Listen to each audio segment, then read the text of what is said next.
எல்லாருக்கும் வணக்கம். நான் இன்னொரு புக்கு எழுதியிருக்கேன். நீங்கள்லாம் ரொம்ப நாள் கேட்ட மாதிரி ஃப்ரீ மணி புஸ்தகத்தோட டைட்டில். இது வரைக்கும் நான் எழுதினே தான் இருக்கிறதே பிக்கஸ்ட் புக்கு. இது பிஹேவியர், இன்வெஸ்ட்மெண்ட் அண்ட் சைக்காலஜியை பற்றி, இன்வெஸ்ட்மெண்ட் பேட்டர்ன் உங்கள் மைண்டால் அஃபெக்ட் ஆகுதுன்னு டீட்டெயில்டாக புக்கு எழுதியிருக்கேன். இதெல்லாம் பற்றி தெரிஞ்சுக்கிறதுக்கும் புக்கை வாங்கிறதுக்கும் கீழே இருக்கிற லிங்கை கிளிக் பண்ணுங்கள். எங்கள் டீம் உங்களை காண்டாக்ட் பண்ணுவாங்க. ஜூலை 26 மியூசிக் அகாடமி உங்களை அங்கே சந்திக்கிறேன். நன்றி, வணக்கம். வணக்கம், good morning, happy morning, wonderful morning. இன்றைக்கி பார்த்தா நம்ம ஆள் ஊரில் இல்லை. நம்ம ஆள் அவசரமாக ஊருக்கு ஓடி இருக்கிறாரு. ஸோ ஒரு வாரத்துக்கு உங்களுக்கு போர் அடிக்கும். டெஃபினட்டாக விஷ்ணு கிடையாது. ஸோ விஷ்ணு வரத்துக்கு ஒரு வாரம் 10 நாள் ஆகும். ஸோ அவங்க வீட்டில் ஒரு எமர்ஜென்சி, அதனால் விஷ்ணு போயிருக்காரு. ஸோ நம்ம பேசிக்லி இந்த பீரியடில் ஸ்டாக் மார்க்கெட்டை பற்றி பார்க்கலாம் அப்படின்னு நான் டிசைட் பண்ணேன். இதில் என்ன ஐடியானா, வாரன் பஃபெட்டோட மெத்தடு என்ன, என்னோட மெத்தடு என்ன, எனக்கும் மற்றவங்களுக்கும் என்ன டிஃப்ரென்ஸுங்கிறத பற்றி நான் பேசலான்னு நினச்சேன். ரீசெண்டாக நான் ஹிந்துவில் ஒரு ஆர்டிக்கல் எழுதியிருந்தேன். அதை நான் சைடில் போடுறேன், நீங்கள் பாருங்கள். moneypage.comல நீங்கள் சப்ஸ்கிரைப் பண்ணிங்கன்னா தமிழ்லேயும் அந்த ஆர்டிக்கல் வரும். தமிழில் பிடிச்சா புரியும். முக்கால்வாசி பேர் 195 பேர் இதை நீங்கள் சூதாட்டம் மாதிரி ஆடுறீங்க. இந்த மங்காத்தான்னு ஒரு அஜித் சினிமா வந்தது. அந்த சினிமாவில் 3 சீட் ஆட்டம் மாதிரி தான் ஆடுறீங்க. மார்க்கெட்டில் நாளைக்கு என்ன நடக்க போகுது, ஒரு மாதத்தில் என்ன நடக்க போகுது, 3 மாதத்தில் என்ன நடக்க போகுது, ஒரு வருஷத்துக்குள்ளே என்ன நடக்கும்னு யாராலையும் சொல்ல முடியாது. அதனால் நாங்கள் என்ன சொல்லுவோம், மார்க்கெட் ஷார்ட் டேர்ம் இந்த இவிஎம் மிஷின் மாதிரி என்ன போட்டால் தெரியாது, அது வந்துட்டே இருக்கும். ஸோ ஆனால் லாங் டேர்மில் நிச்சயமாக தெரியும். கரெக்டாக சாப்பிட்டிங்கன்னா வெயிட் ஏறும்னு வேயிங் ஸ்கேல் மாதிரி சொல்லிவிடும். அதனால தான் நாங்கள் லாங் டேர்ம் இன்வெஸ்டிங் அப்படிங்கிற ஒரு கான்செப்டை சொல்கிறோம். அதாவது ஃபஸ்ட்டு ஸ்டெப்பு என்னென்னா, நீங்கள் ஓனர் மாதிரி யோசிக்கணும்.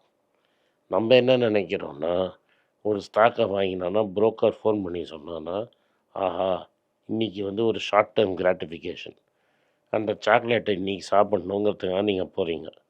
அந்த காலத்தில் ஒரு எலியை வச்சு ஒரு எக்ஸ்பிரிமெண்ட் பண்ணாங்க. எலிக்கு வேரியஸ் கலர் டியூப்ஸ் வச்சுருப்பாங்க.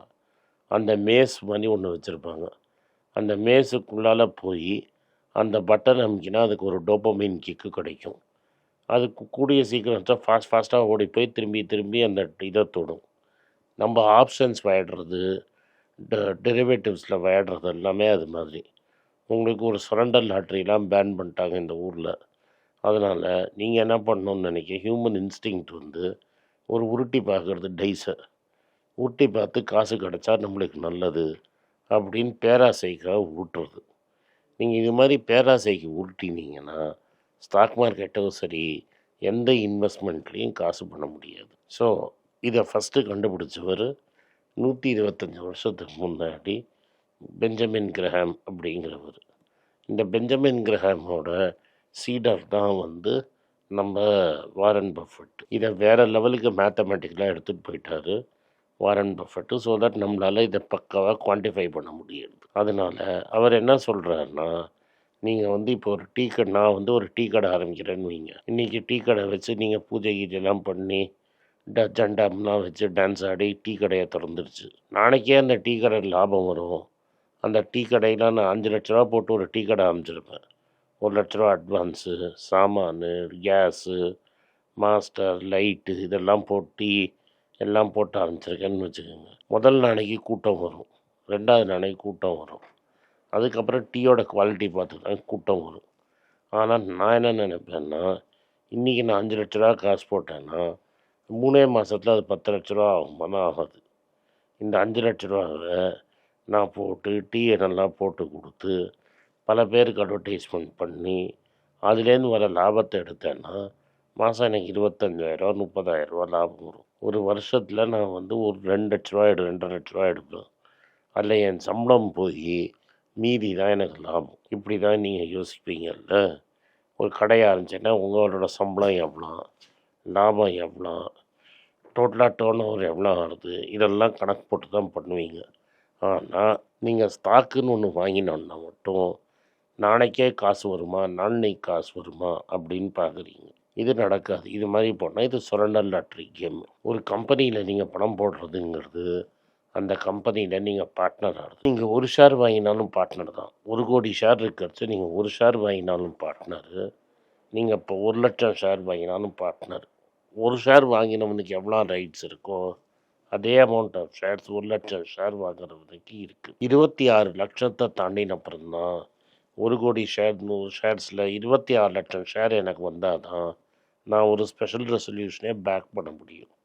அது வரைக்கும் இருக்கிறவங்க எல்லாருமே ஸ்மால் ஷேர் ஹோல்டர்ஸ் தான். அப்படின்னா நான் சின்ன லெவலில் அந்த பெரிய ஆளோட பார்ட்னர் அப்படிங்கிறது நீங்கள் புரிஞ்சுக்கணும். இப்போ நீங்கள் பொண்ணு கொடுக்குறீங்கன்னு வைங்க, இல்லை பொண்ணு எடுக்கிறீங்கன்னு வைங்க, அந்த வீட்டில் என்னெல்லாம் விசாரிப்பீங்களோ அது மாதிரி இதை விசாரிக்கணும். இந்த கம்பெனியில் 10 ரூபா போடுறதுக்கு முன்னாடி இந்த கம்பெனி என்ன பண்ணுறான், எந்த ஊரில் இருக்கிறான், யாரெல்லாம் ஓனரு, இந்த ஓனருக்கு ஏதாவது கிரிமினல் கேஸு, ஃப்ராடு கேஸு, கேப் மணித்தனம், ஃப்ராடு ஏதாவது பண்ணியிருக்கிறானா, அவனோட டிரான்சாக்ஷன் எப்படி இருக்குது, அவன் எம்ப்ளாயி எப்படி நடத்துகிறான், கிளைண்ட்டை எப்படி நடத்துகிறான், இதெல்லாம் பார்த்து துளவி தான் நீங்கள் எடுக்கணும். இதை வச்சுட்டு தான் இந்த கம்பெனியில் உங்கள் காசை போடலாமா வேணாமான்னு டிசைட் பண்ணணும். இப்போ நான் ஒரு கம்பெனியில் 100 ஷேர் வாங்குறேன்னு வை, அவன் எம்ப்ளாயியே ஒழுங்காக நடத்தலை, கூட வேலை செய்கிறவனையே ஒழுங்காக நடத்தலைன்னா என்ன ஒழுங்காக வேலை செய்வான்னு நடத்துறது எப்படி?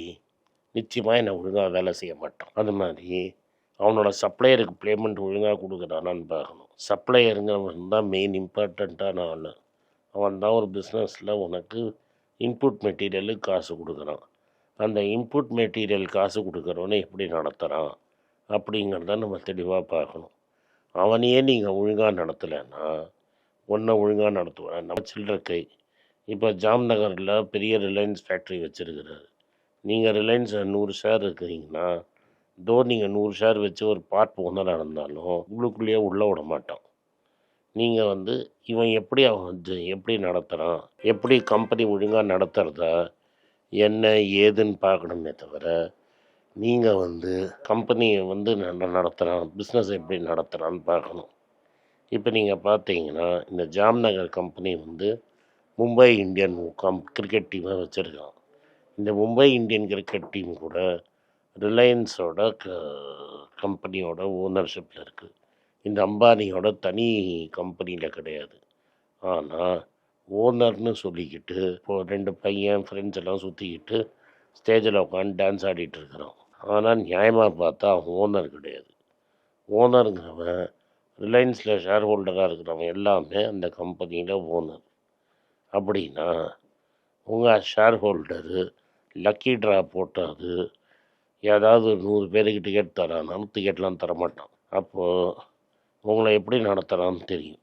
ஆனால் அவன் கரெக்டாக ஜேர்னலிஸ்ட்டுக்கெல்லாம் 5-10 கவனித்து கரெக்டாக கிஃப்ட்டு கொடுத்து அது மாதிரி ஒரு கம்பெனியே கிடையாது, உத்தவன் நல்லவன் தர்மம் சத்தியம் பண்ணி நாளைக்கே ஏறும் நாளைக்கே ஏறும்னு கிளப்பி உங்களை வாங்க வைப்போம். நீங்கள் அதுக்கு நம்ம ஒரு கம்பெனியில் பார்ட்னர் ஆனோம்னா 10 வருஷம் இருக்க போகிறோம். டீ கடை எப்படி 1 நாள் 2 நாளில் இருக்க முடியாதோ அது மாதிரி நீங்கள் நீங்கள் இன்வெஸ்ட்மெண்ட்டும் 10 வருஷம் இருக்க போகிறீங்க. இப்போ நீங்கள் இந்த கம்பெனி எப்படி அவங்க எம்ப்ளாயியை நடத்துனா 4 வாட்டி போய் எம்ப்ளாயியை கேட்டு எம்ப்ளாயி காரி துப்பினான்னா அந்த கம்பெனியை தொடக்கூடாது. இது ப்ரைவேட் பேங்க்கில் நிறைய நான் கற்றுட்ருக்கிறேன். எந்த பேங்க்கு எம்ப்ளாயியை முன்னாடி 2 பேங்க் இருந்தது. முதல்ல அந்த ஐயில் ஆரம்பிக்கிற பேங்க் எம்ப்ளாயியை ஒழுங்காக நடத்தாது, காரி துப்பும். ஷேர் ஹோல்டிங் ரொம்ப 0 ஆகிடுச்சு, வேல்யூவே இல்லை. அப்புறம் ஒரு அம்மா வேறு பொட்டியை ஒரேடியாக கவனிச்சிருச்சு. அப்புறம் ஸ்ரீகிருஷ்ணா கமிஷனில் அந்த அம்மா ரொம்ப அடிச்சிருச்சுன்னு சொல்லி வெளில அமிச்சிட்டு 300 ஆளை கூப்பிட்டு வந்தாங்க. அவர் எல்லாத்தையும் மாற்றிட்டார். அப்போ எம்ப்ளாயிலாம் ப்ரெஷர்லாம் குறைஞ்சிருச்சு, எங்களுக்கு ஸ்ட்ரெஸ்ஸு கம்மி அப்படின்னா அந்த ஷேர் வேல்யூ அந்த ஆள் வந்ததுலேன்னு பார்த்தீங்கன்னா ராக்கெட்டில் ஏறிடுச்சு. அதே மாதிரி ஹெச் பேங்க்னு ஒன்று இருக்குது. அந்த ஹெச் பேங்க்கு ஒரிஜினலாக எம்ப்ளாயியை பெட்டராக ட்ரீட் பண்ணியிருந்தது. ஆனால் அந்த ஹெச்சுக்கு ஒரு சீனியர் கம்பெனி இருந்தது. அதே ஹெச் பேர், பேங்க் மட்டும் இருக்காது. அவனுக்கு லோனில் கட்டோன்னு சொல்லி அந்த பேங்க்கை இந்த பேங்க்கு தலையில் இதை கட்டிட்டான். இதை கட்டினோன்னா ஒரே கடன் பயங்கரமாகி டெபாசிட் பிடிக்க முடியாமல் எம்ப்ளாயியை ஏறி மிதித்தான். எம்ப்ளாயி அங்கே மிதித்தோன்னா ஷேர் வேல்யூ பயங்கரமாக இறங்கிடுச்சு, அதிபாதாளத்துக்கு போயிடுச்சு, கஷ்டத்தில் இருக்குது. அதனால் அந்த சமயத்தை தொடாமல் அதிபாதாளத்துக்கு போன அப்புறம் இனிமேல் திருந்துவானான்னு பார்க்கணும். எப்படி ஐ பேங்க் திருந்தினானோ எச் பேங்க் திருந்துவானான்னு பார்க்கணும். ஏன்னா நீங்கள் என்ன கேட்பீங்க, எனக்கு எப்படி யோசிக்கணும்னு கேட்பீங்க. டெய்லி பேங்க்குக்கு போகிறீங்க, உங்கள் பேங்க்குக்கு அக்கௌண்ட் ஓப்பன் பண்ண ஒருத்தனை கூப்பிட்டோ இல்லை கிரெடிட் கார்டு ஓப்பன் பண்ண இந்த ஐ பேங்க்கையும் ஹெச் பேங்க்கையும் கூப்பிட்டிங்கன்னா, அவனுக்கு ஒரு காஃபி வாங்கி கொடுத்தீங்கன்னா அவனோட தாபத்தெல்லாம் சொல்லுவான். அதுலேருந்தே பேங்க் எப்படி இருக்குதுன்னு நம்மளுக்கு தெரியும். இது மாதிரி பல விஷயங்களை நீங்கள் கற்றுக்கிட்டு தான் ஒரு பிஸ்னஸ் ஓனர் மாதிரி யோசிக்கணுமே தவிர, சும்மா இன்றைக்கி வாங்கி நாளைக்கு விற்கணும்னு நினச்சிங்கன்னா நீங்கள் காணாமல் போயிடுவீங்க. இதுதான் முதல் பாடம் பஃபெட் சொல்லி கொடுத்து. லேட்டர் கூட இது மாதிரி பேங்க்கு தப்பாக நடத்துதுன்னு தெரிஞ்சதுன்னா டப்புன்னு அந்த பேங்க்கை விற்றுட்டு ஓடி போயிடணும். இதுதான் பஃபெட் சொல்லி கொடுத்த பாடம், நம்ம கற்றுக்க வேண்டியது. நன்றி, வணக்கம். இந்த வீடியோ உங்களுக்கு பிடிச்சிருந்ததுன்னா இந்த வீடியோவை லைக் பண்ணுங்கள், எங்கள் சேனலை சப்ஸ்கிரைப் பண்ணுங்கள், பெல் நோட்டிஃபிகேஷன் தட்டுங்க. இந்த வீடியோவை முடிஞ்சால் உங்கள் சொந்தக்காரங்களுக்கும் ஃப்ரெண்ட்ஸுக்கும் அனுப்புங்க, அவங்கள்ட்ட பார்க்க சொல்லுங்கள். நன்றி, வணக்கம். எல்லாருக்கும் வணக்கம். எல்லாருக்கும் ஒரு இம்பார்ட்டண்ட் அறிவிப்பு. நான் யார்ட்டையுமே பணம் வாங்குறது கிடையாது. நான் யாரையும் டைரெக்டாக கன்சல்ட் பண்ணுறது கிடையாது. என் பேரை சொல்லி நிறைய ஸ்கேம் நடக்குது. டெலிகிராம் குரூப், வாட்ஸ்அப் குரூப்னு. எனக்கு இருக்கிற வாட்ஸ்அப் குரூப்னால் சும்மா இன்ஃபர்மேஷனுக்கு மட்டும்தான். நான் செபி ரிஜிஸ்டர்ட் அட்வைசர் கிடையாது. நான் சேனல் நடத்துறது எஜுகேஷன் பர்பஸ். அதில் ப்ரைஸே பேச மாட்டேன். இதை வாங்கு அதை வித்துருன்னு சொல்லவும் மாட்டேன். என் பேரை சொல்லி பண்ணுறாங்கன்னா ஏமாந்துடாதீங்க. நன்றி, வணக்கம். எல்லாருக்கும் வணக்கம். குழந்தைங்களுக்காக ஃபைனான்ஷியல் லிட்ரஸி, மணி ஃபார் நத்திங்னு 2வது பார்ட்டு. அண்ட் இதில் செக் எழுதுறது எப்படி, டெபாசிட் ஸ்லிப் எழுதுறது எப்படி, பணம் எப்படி வந்தது, பார்ட்டர்லேருந்து டிமானிட்டைசேஷன் வரைக்கும் எல்லாத்தையும் கவர் பண்ணியிருக்கோம். உங்கள் குழந்தைங்க அப் டு ஏஜ் 10-12க்கு ரொம்ப யூஸ்ஃபுல்லாக இருக்கும். இந்த புக் இப்போதைக்கு ஒரு ஸ்பெஷல் ப்ரைஸில் 450 ரூபாய்க்கு கொடுக்குறோம். இதை யூஸ் பண்ணிக்கங்க. நன்றி, வணக்கம். moneypage.com வெப்சைட்டை சப்ஸ்கிரைப் பண்ணுங்கள். ஒரு வாரத்துக்கு 4 ப்ரீமியம் ஆர்டிக்கலும் ஃப்ரீ ஆர்டிகல்ஸ் ஒரு 10லேருந்து 15 நாங்கள் போடுறோம். இது சப்ஸ்கிரிப்ஷன் ஒரு மாதத்துக்கு 99 ரூபா தான். இங்கே சொல்கிற கான்செப்ட்ஸை கிரேட்டாக எக்ஸ்பேண்ட் பண்ணி போடுறோம். நீங்கள் படித்தீங்கன்னா உங்களுக்கு யூஸ்ஃபுல்லாக இருக்கும். நன்றி, வணக்கம். வணக்கம். குழந்தைங்களுக்காக ஒரு புஸ்தகம் லான்ச் பண்ணோம். அது ரொம்ப சக்ஸஸ்ஃபுல்லாக இருக்குது. யாருக்கெல்லாம் அந்த புஸ்தகம் போகணுமோ எங்கள் டீமுக்கு கான்டாக்ட் பண்ணுங்கள். கீழே இருக்கிற நம்பர்லேயும் வெப்சைட்லேயும் கான்டாக்ட் பண்ணிங்கன்னா உங்களுக்கு அந்த புஸ்தகத்தை நீங்கள் வாங்கிக்கலாம். மற்ற எங்கள் புஸ்தகமும் அவைலபிள். எங்கள் வெப்சைட் மூலமாகவும் வாங்கலாம். கீழே இருக்கிற வாட்ஸ்அப் நம்பர்லேயும் மெசேஜ் அனுப்பலாம். நன்றி, வணக்கம்.